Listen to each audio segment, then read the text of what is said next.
Hi everyone, welcome to another episode of Podcast Empowerment Evolution, the show that explores the depths of human mind and helps you unlock your true potential, manifest everything that you've ever wanted in life. I am your host Nishita, a certified life coach, and today's topic that it's not just important but is extremely transformative in helping you live a life without regret, without guilt, and to completeness, to live your life to for a life of fulfillment is what it covers. And the topic is forgiveness, which is about liberating yourself from resentment.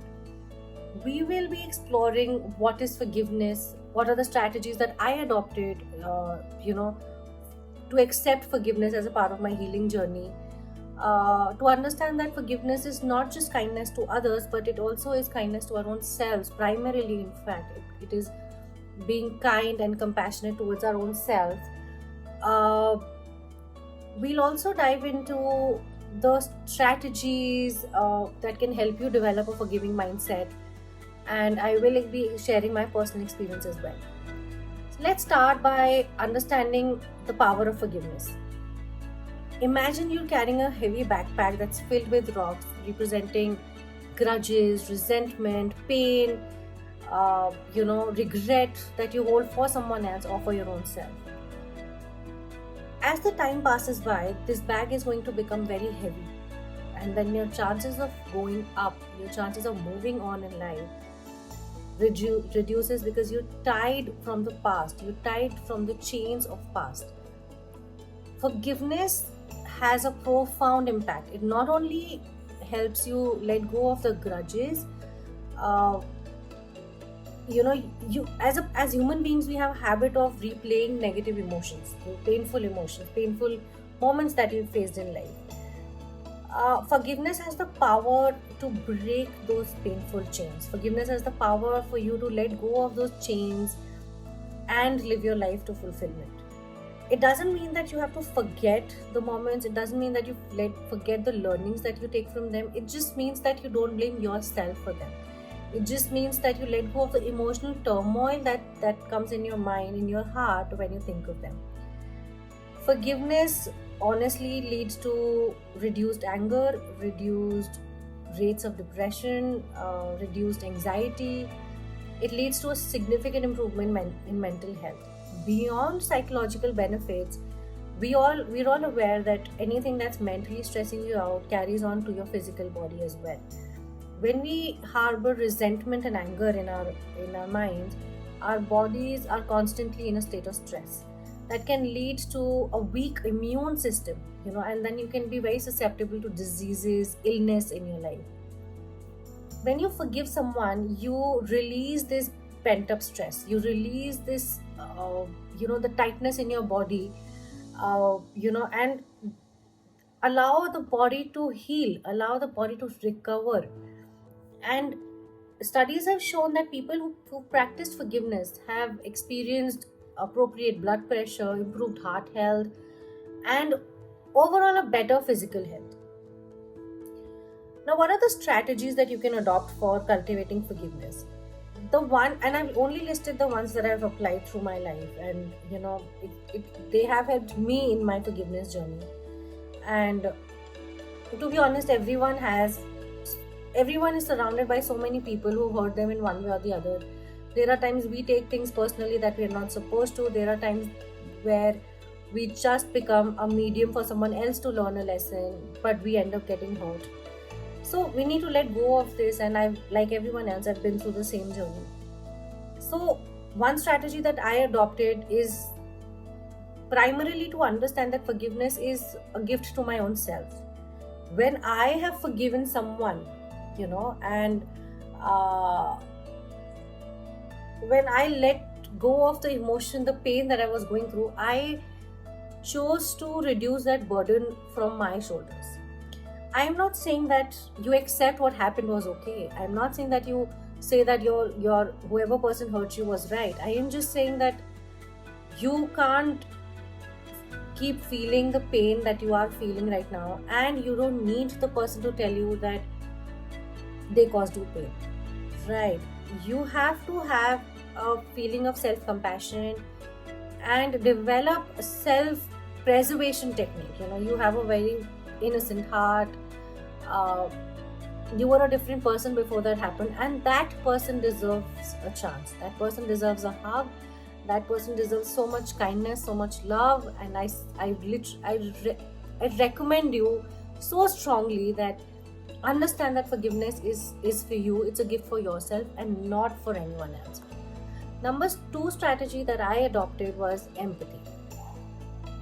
Now I know when somebody hurts you, it's very difficult to empathize with them. But honestly, I think when you put yourself in their shoes, you understand they had a reason. Now you might not agree with that reason, but you understand their motivations, you understand the struggles, you understand that uh, they're also human, they're going through their own journey. That doesn't mean that you have to agree what happened was right. It just makes the process easier. It just makes forgiving someone else easier. Number three strategy, like I always recommend, is practicing self-compassion. We become our harshest critics. We don't have to do that. When a child comes to you saying that they made this mistake or they broke a glass, you don't start hitting the child. You don't start yelling at the child because the child doesn't know. You empathize with the child. You don't judge the child, and especially for breaking something. So give that kindness to yourself. Stop blaming yourself for everything. When you struggle to forgive yourself for your past mistakes and failures, you are only being hard on yourself, and that's not going to give you any result. Just remember that everyone makes errors, everyone makes mistakes, and sometimes it's not about somebody else, it's about us who needs forgiveness. It's about us to understand that we deserve to be treated with the same kindness. We deserve the same understanding that we'd offer to anyone else. The number four strategy, and that I've adopted throughout the year, and that has done wonders in my forgiveness journey, in my personal life, professional life, is setting boundaries. We have to learn how to say no. uh, you know we as women, especially as women, we believe that if we don't say no, like when we're not well and we continue working, uh, we think that it's our duty. There's a need of perfection that comes in our mind, that we want to prove ourselves, we want to be perfect in everything. But believe me when I say this, that's not the right nature. That invites toxicity in your personal and professional life, and that invites harmful people back in your life. It's okay to set a boundary from people who hamper your growth. It's okay to keep distance from toxic people. It's okay to prioritize your own well-being. It's okay to prioritize your own care. You don't have to feel guilty for keeping distance from someone who pulls you down, who hampers your energy, and who creates a chaos in your life. Setting boundary for yourself, mental health, your well-being is absolutely perfect, and you have the right to completely do that without feeling guilty.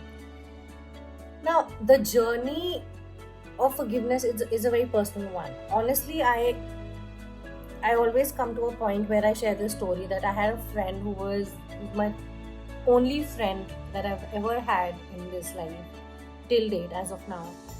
I was friends with other people because she was my friend. I could let go everything else because I had her in life, and then all of a sudden something changed last year. And believe me, it took me so much courage and strength to talk about it without shedding a tear. I have journaled, I have written forgiveness letter for myself, for her. I have done so much of meditation, Ho'oponopono meditation for healing. And believe me when I say this, of course, all of these practices are absolutely magical, but they take time. This was my journey that took me a year. Your might take some longer time. Your might take shorter time. Just don't compare yourself. Be very patient. Uh, it's up to you to choose. Not let your pain, not let your past control your thoughts, or your any longer. Basically, you need to embrace forgiveness with open arms. You need to liberate yourself from the shackles and chains of the past, the resentment and the anger. Uh, Believe me, I mean, I can't just, I have to say this so many times because I don't know. Literally, so many of my clients come up to me and tell me that this has happened, that's why we do this, she did that, that's why we do this. But I know we learn, we create walls because of our past experiences. We don't forgive, we dwell on the past, we tie ourselves so bad that it becomes impossible to come out. But forgiveness, it's not a sign of weakness. By putting up walls, you're not becoming strong, but by letting go of that emotion, but by forgiving somebody else, that is a sign of forgiveness. That is a sign of strength. It's a testament to your strength and resilience. It's a gift you give to yourself.